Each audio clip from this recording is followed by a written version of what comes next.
So yeah, strategies for empowering local agrarian responses to the meta-crisis. Like Dr. Lambert was saying, there's kind of a lot tied up in that title there.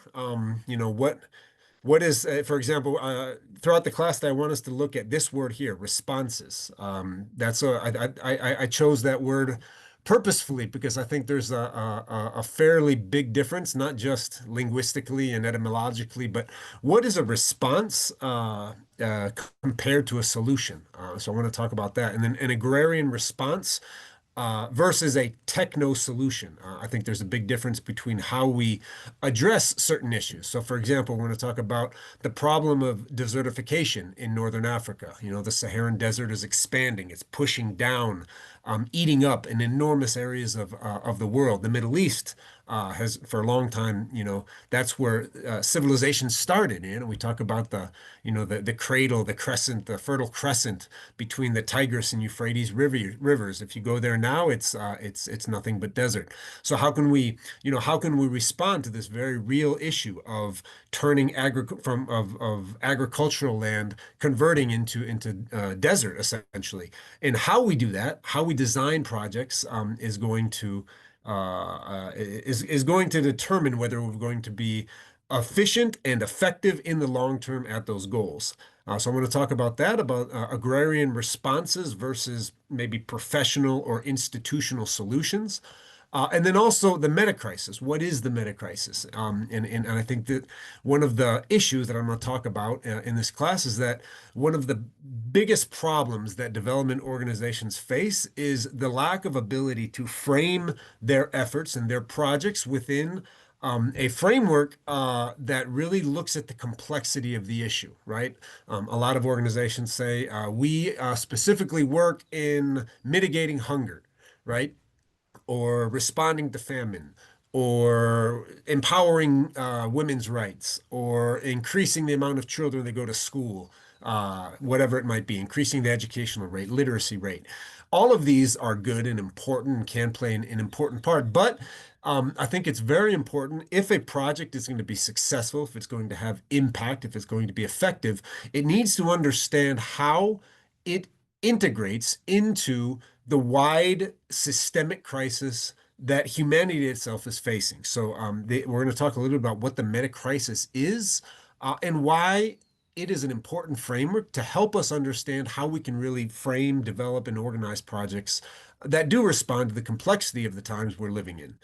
So to start with, I'm going to explain what the meta crisis is. There's been a lot of talk by very smart and intelligent people about what the meta crisis is, and I'm going to explain little bit about why I think it's important for for designing agrarian development responses to the predicaments that we face. Then I want to talk a little bit about some of the counter suppositions or the reverse certainties that need to guide agrarian development work. I've talked about this in the past, but I want to kind of reiterate that the best starting point for any development project, I think, is to question some of the certainties, some of the suppositions, some of the assumptions that have guided the development agenda for the past 75 years, right? And we're going to talk, the idea that growth, that education is always empowering, that more jobs equals better livelihoods. These are things that a lot of people hear, and we automatically assume that they're true. They kind of ground our thinking. They ground our epistemological framework about how we understand the world, how we understand what it means to live well. And it's not to say that those are 100% counterfactual, that they're not true, but questioning those, understanding that all of those suppositions or certainties exist within a framework that we need to question, right? And then I want to spend the majority of our time looking at two projects or not necessarily project, but two kind of frameworks for trying to respond to very serious problems and crises that people around the world are facing. Farmer managed natural regeneration, FMNR, is a strategy that's being used by hundreds of organizations in Africa and around the world to respond to the issues of desertification, of the loss of soil fertility, of degraded landscapes. And I'm going to make the argument that farmer managed natural regeneration is a fundamentally different response to how small scale communities, agrarian communities, can respond to these issues, right? It's something that I would say is maybe goes against some of the leading kind of techniques in the world of development, but something that is proven to be extremely effective. We're also going to talk about the Great Green Wall of Africa, which is a larger scale, a scaling up of this technique, of this FMNR technique. And then also talk about holistic management and pastoral managed natural regeneration. Both of them are very similar in the how they organize their work, how they work with small scale communities. The first of this, the FMNRN, is more focused on developing agroforestry initiatives empowered by local farmers. And the second, holistic management, holistic plan grazing, is more focused on people live in grasslands, so about restoring lands, and end with a few conclusions. So let's start. I'm trying to create a framework about what is the metacrisis. So as I mentioned in my in the introduction here, one of the main problems that I see in development projects is that given the nature of how funding, the development funnel, right? How funding comes from hierarchical organizations who design criteria about what certain projects need to respond to. So, given this nature of funding, the institutional arrangement of NGOs, the hierarchy of the funnel, most projects end up focusing exclusively on one supposed solution to a given problem, right? We simply because of the need to create a project proposal, to develop indicators, to send in your monthly and bi-monthly and quarterly reports. All of these kind of bureaucratic necessities. Very rarely do organizations have the time or put forth the effort to research and understand how the specific problem that they're supposedly trying to respond to is related and connected to all of the other crises affecting a region and our world, right? So if you're an organization that's working in a response to hunger, right, you're probably, looking at indicators and frameworks and about how we can, most effectively reduce malnutrition in a given area, increase the amount of foodstuffs that are available to people. All of these, are important indicators that we need to think about. But it's also extremely important to think about how your responses, how the project itself is going to impact long term the ability of a small scale community to feed itself, right? So, and one of the biggest issues or one of the biggest problems is that, starting in the 1950s, there was this huge kind of global crusade against poverty and hunger. And there's this whole kind of mythology around how new technologies in agriculture were going to stop starvation, we're going to drastically increase production through what's known today as the Green Revolution. So, an enormous amount of technologies that were developed by the war industry, by militaries around the world during World War II, that then got transferred into, thing of the process of creating nitrogen fertilizer, of creating an enormous amount of pesticides, and eventually that transferred into genetic changes in the seeds and in the soils that we used. So essentially using technology to artificially increase yields. And for the first couple decades, this was heralded as a miracle, right? So that, people were growing more food, there was less hunger, there was less starvation, famines were able to be dealt with a little bit more effectively. The global conglomerate able to move foods around the world faster and quicker were able to increase the response to these issues of hunger and things like that. If you fast forward, a couple hundred or a couple decades, 30, 40, 50 years, what we see now is that though this may have been a temporary response to increasing the yields of certain foodstuffs, what we've essentially created is a system wherein we have erased traditional agricultural knowledge. We have created a system where farmers are completely dependent on synthetic inputs that every year are becoming harder and harder to source, that are becoming more effective. These strategies have been seen to devastate the ecosystems of soils.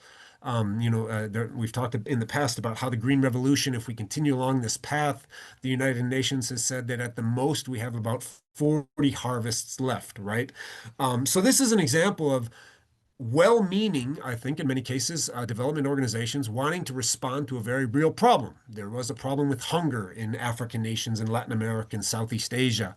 And this technology, this technique of the Green Revolution was seen as a way to boost yields, and that would eventually and supposedly improve the well-being of people. What we saw that happened, however, is that this narrow focus often leads to deepening long-term vulnerabilities, especially of place-based communities. So, because we did not take a moment to think about the complexity of the issues, people didn't think that by trying to respond to hunger through these technological means of the Green Revolution, we would be destroying traditional knowledge, we would be destroying soils, we would be losing fertility over the long run.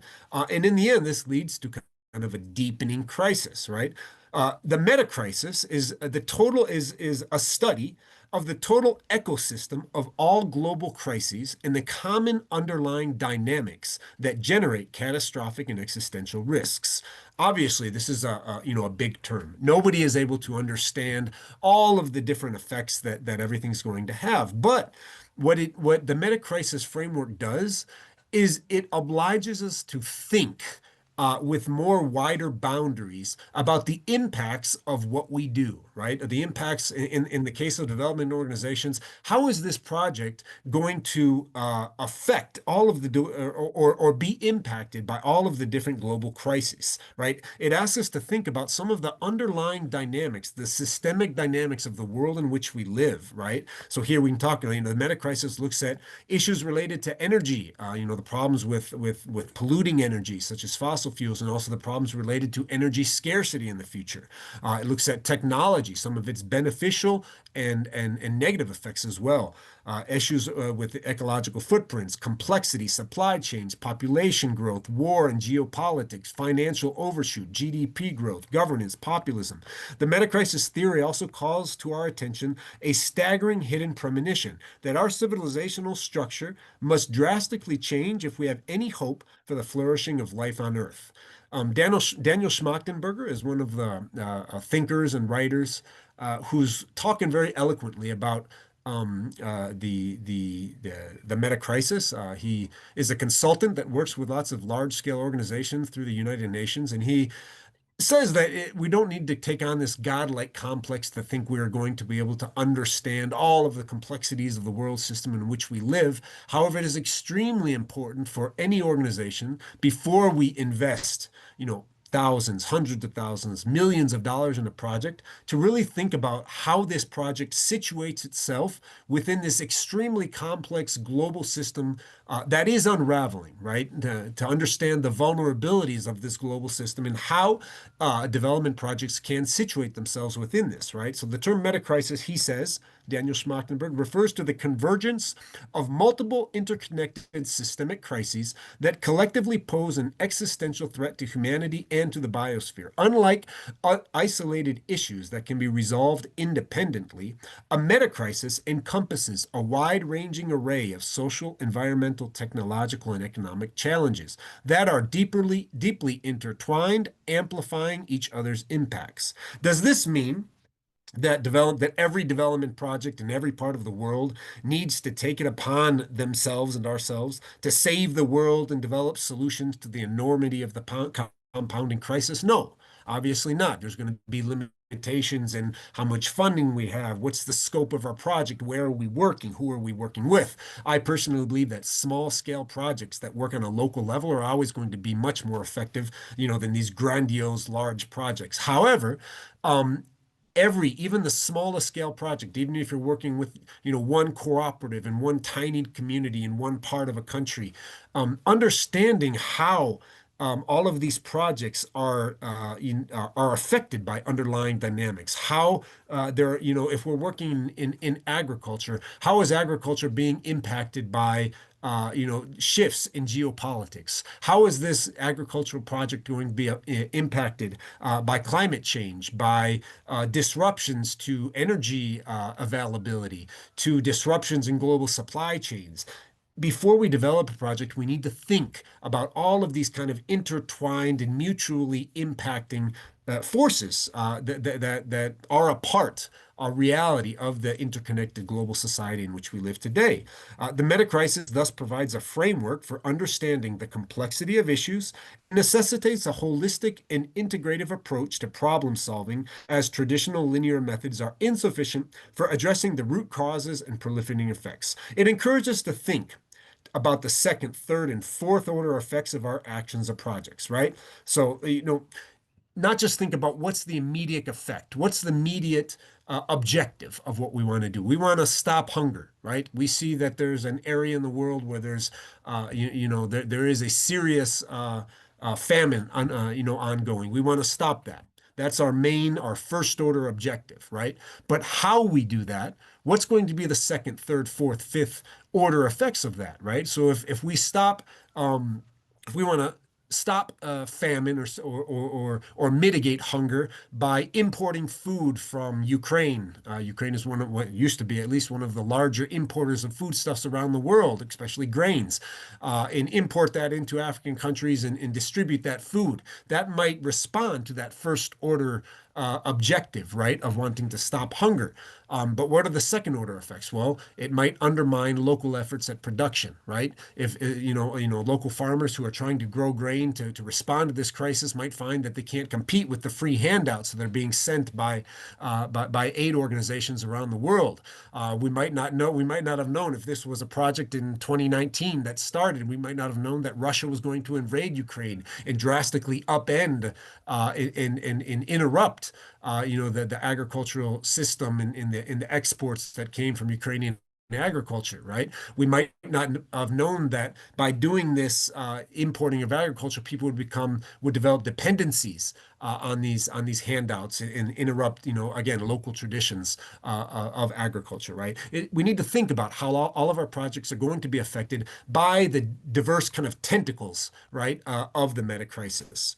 And again, the meta crisis also encourages us, this framework encourages us to think about what is it we are wanting to do. And there's a big difference between creating or developing a solution to a problem or a response to a predicament. This isn't just kind of a play on words. I think if we get down to the etymological root of what is a solution, what is a response, what is a problem versus what is a predicament, this really needs to guide how we develop and design projects. So the distinction boils down to this: problems have solutions, predicaments have outcomes. A solution to a problem fixes it, returning everything to its original condition. Once a suitable solution can be found and made to work, a problem can be solved.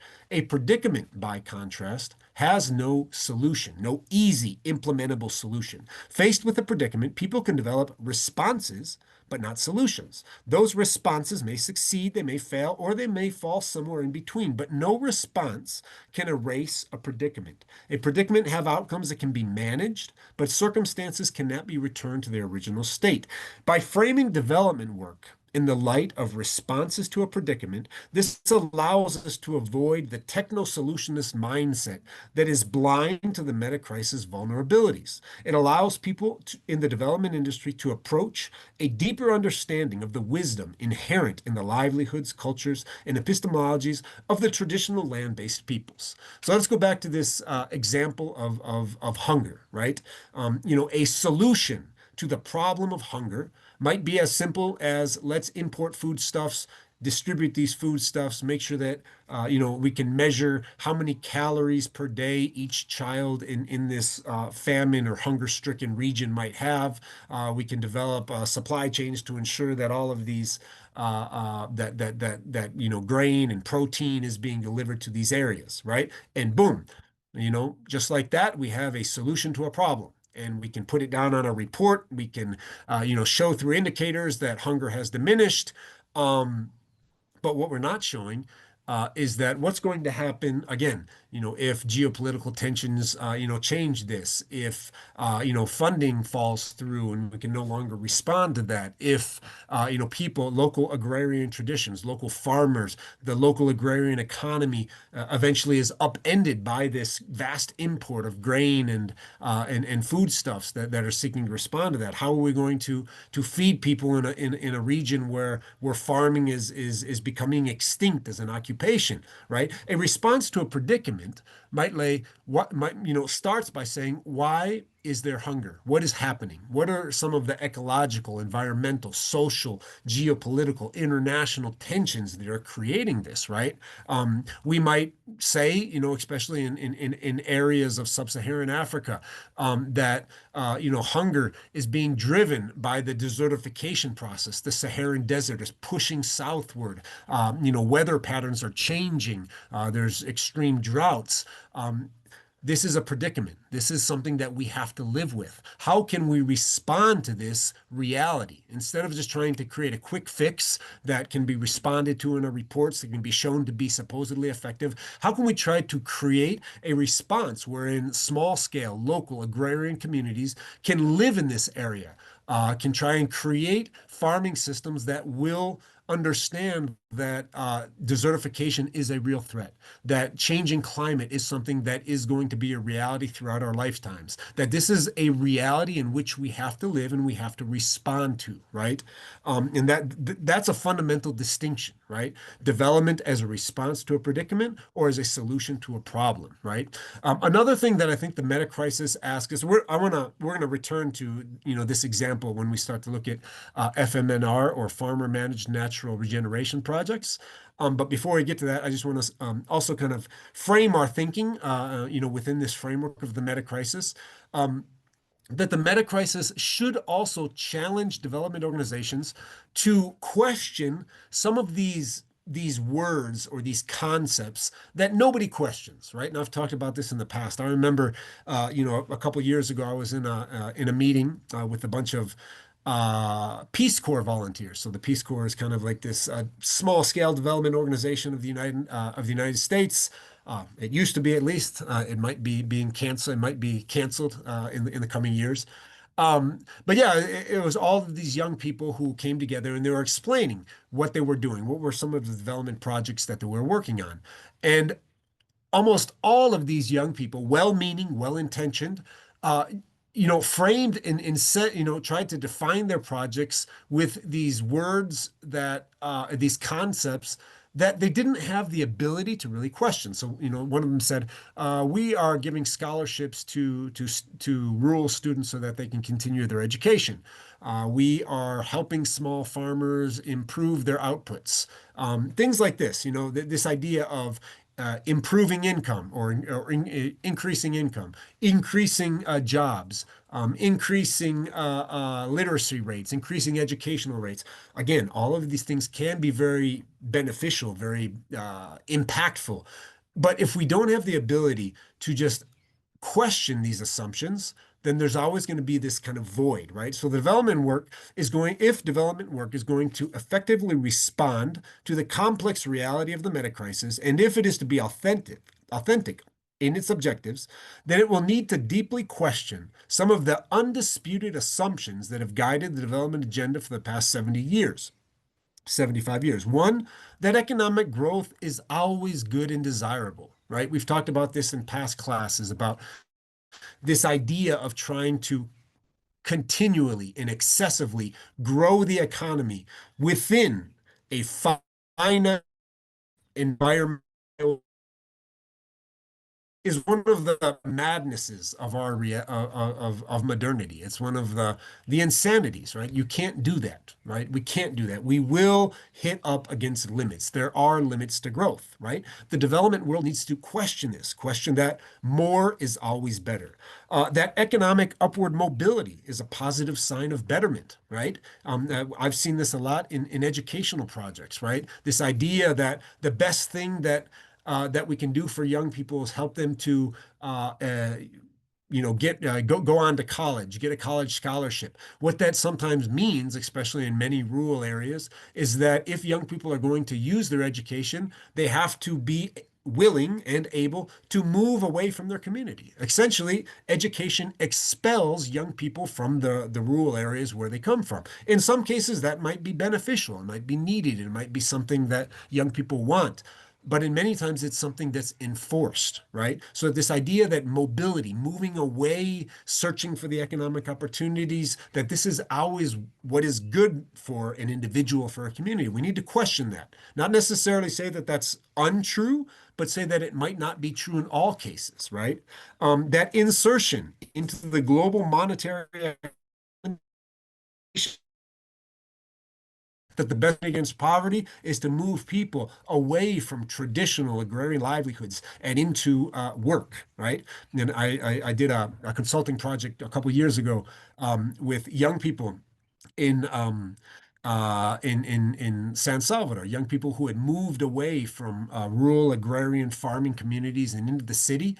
And we were trying to quantify, what was their economic gain. And a lot of them, most of them were living in these, in this case, very dangerous areas, violent communities in the city, working for minimum wage. A lot of the young women were working in the sweatshops, the textile factories, making at that time $250 was the minimum wage. And when you really did the accounting about, how much they were earning compared to the cost of life in the city, it was fairly obvious that they were economically better off in a subsistence agrarian rural livelihood than they were in these marginal urban areas, right? But we a lot of times we don't have the ability to make these questions, to question these assumptions, right? That greater adoption of technology is always beneficial to overcoming challenges, and that solutions are universal and able to be replicated at scale anywhere around the world. These are five suppositions or assumptions of the development industry that I think the Metacrisis encourages us to say that every time we're going to sit down and design a development project, let's start by questioning some of these assumptions. Ivan Illich, in a similar vein, one of his main critiques of modernity was that there are certain certainties, things that we cannot question. He says there are things that we don't think about because they are, in effect, what we think with. Right, this idea that we've been born into this modern system that frames and limits the ability of us to of our minds to think about things, right, to really question things. He constantly challenged many of the modern certainties, particularly those related to progress and development, educational systems, energy use, health institutions, and others. He argued that these institutions, while seemingly beneficial, often lead to unintended negative consequences that undermine individual autonomy. Again, thinking about the second, third, fourth, fifth order effects, thinking about the long-term effects of these modern day certainties. In the world of development, again, if we are to design projects that effectively respond to the challenges of the meta crisis, we need to begin by understanding our own certainties. So, along with these five questions here, let's ask ourselves, what is poverty? Maybe we need to redefine what poverty is. Ivan Illich had this idea of modernized poverty, which is this idea, again, of the young person who leaves his fairly robust and well-off rural community in search of more economic opportunities and finds himself in an urban area where he has to purchase everything from, purchase his education, purchase his healthcare, purchase, obviously, the food that he needs to eat, the energy he uses. In this dependency on a vulnerable and shaky kind of economic system is what he calls modern day poverty. How can we think about poverty differently, right? Is growth desirable? Does education always empower the community or the individual? How will this project affect future generations? Can less income lead to better lives in some cases? How should we measure the intangibles of autonomy, resiliency, regenerated landscapes that don't necessarily fit the indicators we are accustomed to? These are questions that Illich would say that we need to question, and that the complexity and the urgency of the meta crisis in which we are living, requires of us, to develop really authentic projects that are effective in responding to the realities in which we live. To kind of to end on a positive note, I want to take a look now at two different strategies for development, I think, that are rooted in agrarian responses, and that I think are authentic in the sense that they try to deal with the complexity of the metacrisis and develop solutions that are rooted and realistic and relevant. Maybe those three R's: rooted and realistic and relevant to place-based communities. So the first one I want to talk about is a strategy called farmer managed natural regeneration. It's often abbreviated as FMNR. This isn't a new response, it's been around for hundreds of years. It's what farmers used to always do. But it had been forgotten, in this kind of post-World War II and in the explosion of development programs that were importing, strategies and technologies from around the world, from other parts, mostly from the global north to the global south. These traditional strategies were forgotten. There was a guy, Tony Ronaldo, who is, I think, an Australian development worker. He worked for a big NGO in Africa. And in 1983, he tells the story that he was changing a flat tire on a dirt road in Niger, and he noticed that he noticed small green leaves sprouting from a nearby tree stump. He saw that the stump growth, unlike trees he had tried planting in arid farmlands nearby, was thriving without any human intervention. When he introduced the concept to farmers as part of an agricultural development program, showing them how to select the best trees for regeneration, it set in motion a regreening movement that has restored tree cover to 7 million hectares of land. So Tony Ronaldo was working like many well-meaning foreigners in Africa, wanting to stop desertification, try to regenerate these degenerated farmlands by trying to reforest. And so they would create these tree nurseries and give out trees to people and say you need to plant this here, plant this there. And it was a resounding failure. All of these tree planting initiatives around the world, not just in Africa, the vast majority of them are failures, right? In the sense that it's a lot of times it's importing tree species that don't have anything to do that aren't native to the local ecosystem, that aren't that don't really have aren't rooted to the local community. And what Ronaldo saw is he stopped and he was looking. He's look. Why are we planting trees? This tree here that I see, is growing by itself. Nobody's watering it. Nobody's attending to it. There's not a big NGO that sponsors a big tree planting initiative, right? And so he developed this, what he called FMNR, Farmer Managed Natural Regeneration, which is a simple, scalable, sustainable land management approach that empowers farmers to stop and reverse land degradation through regrowing trees on farmlands, on grazing lands, and in degraded forests without requiring any external inputs or expensive equipment. This is a big one, without requiring any external inputs or expensive equipment. This strategy is used to combat poverty and hunger amongst poor subsistence farmers by increasing food and timber production and resilience to climate extremes. FMNR is an agroforestry technique, which is the deliberate integration of trees and shrubs into farming systems. So far, this sounds like pretty much any tree planting initiative, any big NGO project aimed at helping farmers. But the difference, again, here, without requiring any external inputs or expensive techniques, these trees do not need to be bought. The seeds are already there, just hidden within the soil. FMNR technique involves the systematic regrowth and management of trees and shrubs from felled tree stumps, sprouting root systems, or seeds. So the big thing is like what Ronaldo was saying is that why are we going to spend all of this money and all of this technique and all of this supposed expertise in replanting and bringing in new trees, creating these delicate systems when what we want to do is already there, right?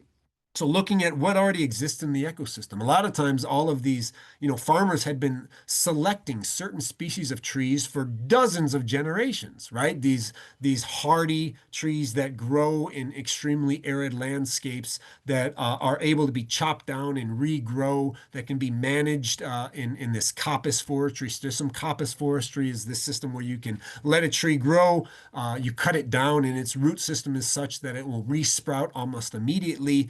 And people had forgotten about that, right? Been forgotten about that because all of the development programs focused on bringing in things, external inputs, expensive inputs that required the specialized knowledge of experts supposedly, right?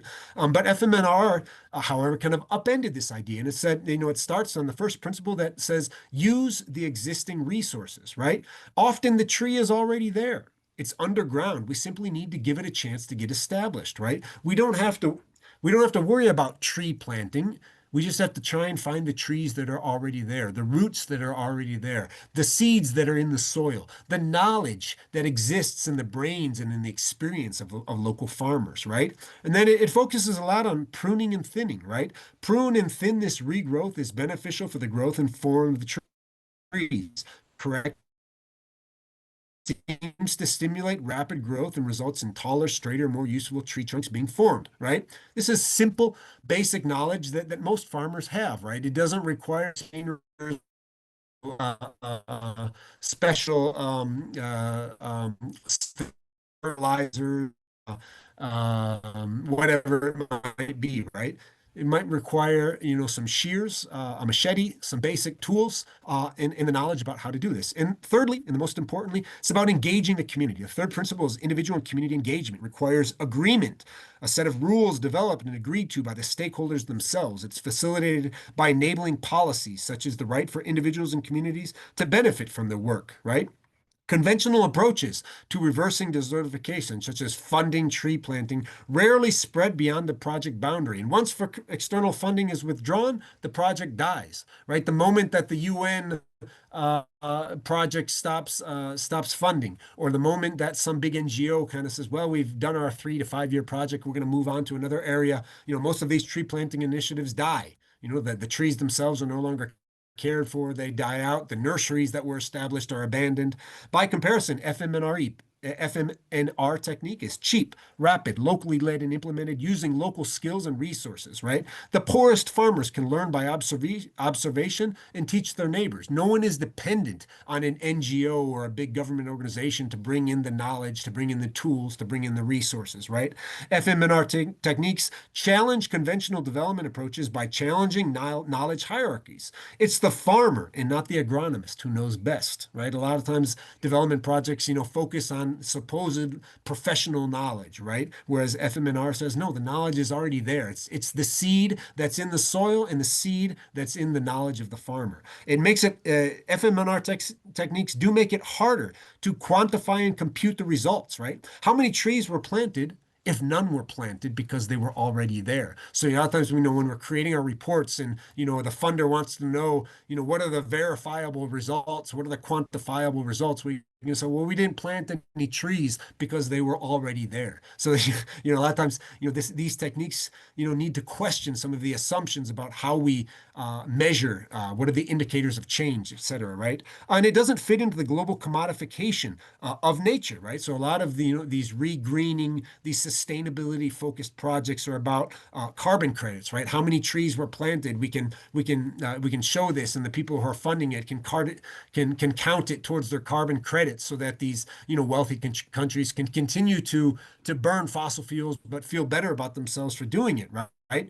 But how do you calculate supposedly tradable carbon credits from roots that were already underground? In many cases, from trees and shrubs that were planted or that were tended to and husbanded, by traditional farmers for dozens of generations. Right? The Great Green Wall of Africa is one example of a mega project, a large-scale international project across many countries in Africa that's aimed at stopping the desertification. So this is the Saharan desert up here. It's pushing south. Every year there are thousands, hundreds of thousands of millions of hectares of former farmland that are becoming desert-like. And so there's this, how do we stop this, right? Obviously, temperatures are getting hotter, and climate extremes are more common, there's less rainfall.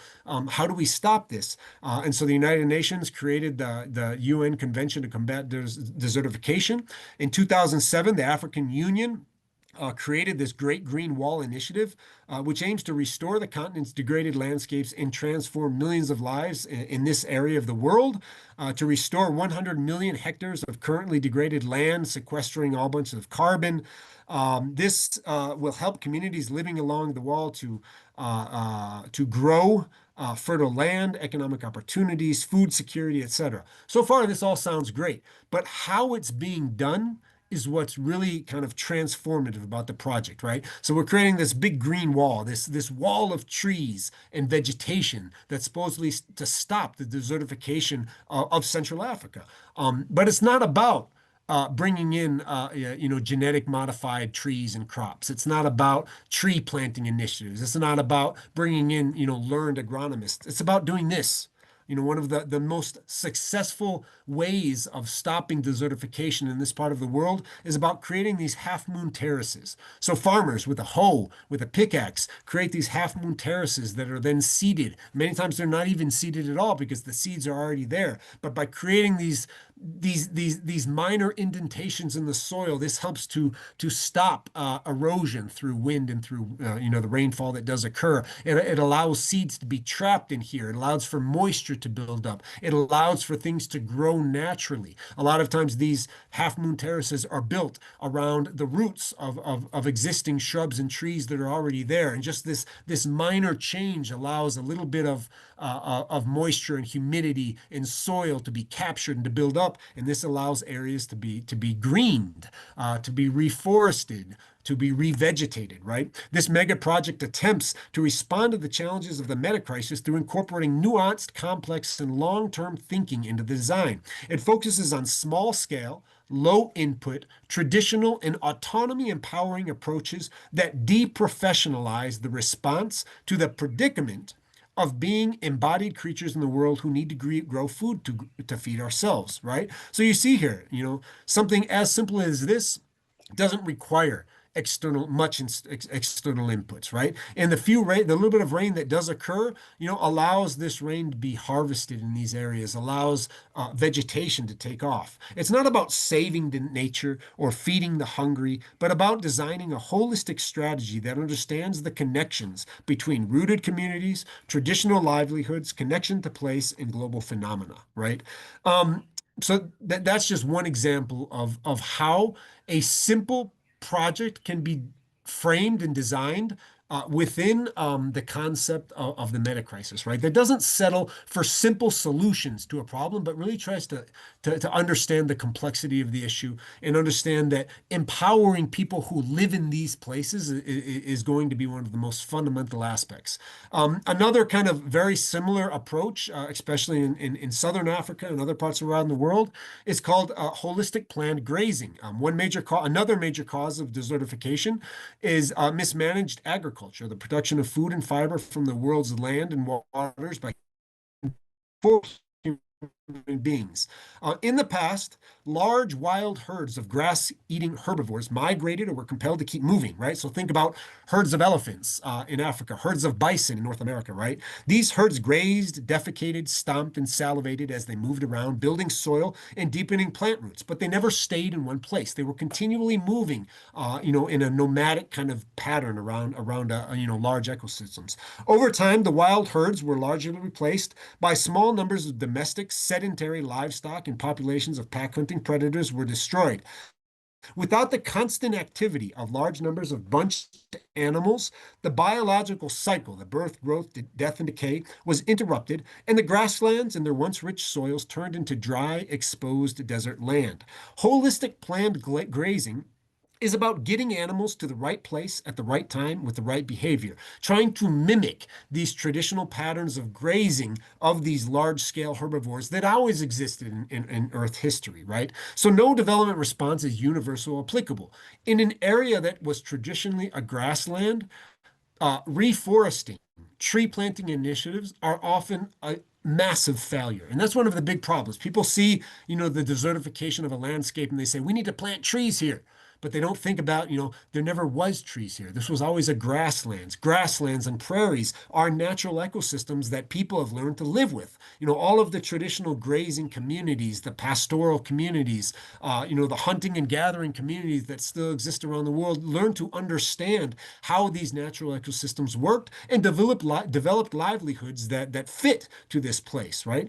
And some people estimate that around two-thirds of the world is, natural grasslands. And much of the land regeneration should involve the use of livestock, which are managed to mimic the behaviors of ancient wild herds in a manner that heals degraded soils, improves ecosystem function, and builds diversity, right?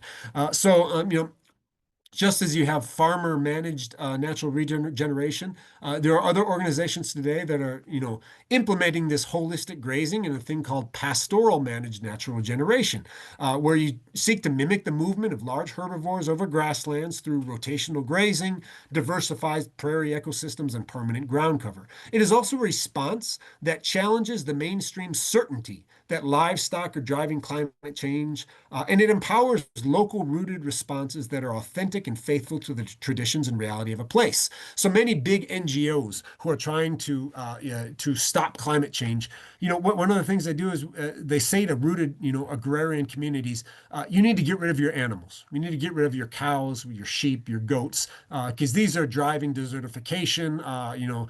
Cows, burp methane, and methane is a greenhouse gas. And we need to, shift to this vegetarian culture around the world, and nobody needs to be raising animals anymore. I think you can definitely make a claim that people in the global north need to eat less meat. But in many parts of the world, incorporating livestock into traditional native grasslands and prairies is going to be fundamental. It's the best way to regenerate landscape, to capture carbon, right? And it understands that there is no one valid approach. It's not just about tree planting initiatives. So kind of to conclude in this part and give us something to think about, I would say that local agrarian responses to the metacrisis must, one, challenge the embedded certainties in the world of development that we talked about. Resist the temptations to replicate supposedly universal solutions or development recipes. Reconstruct indicators of change and measurement that are able to look at the complexity of the issues, right? Maybe less formal employment can be more empowering for a local community, right? Having less employment might be better in some cases. Think about that. Focus on responses that reduce dependencies on external inputs while strengthening traditional practices and responses. And lastly, seek place-dependent approaches for regenerating a landscape that can be bestowed and passed on to future generations. And I want to leave you with this kind of dichotomy of images. This is the image on the left is from the Great Green Wall of Northern Africa, right? A response about how to stop desertification by empowering local agrarian communities, right?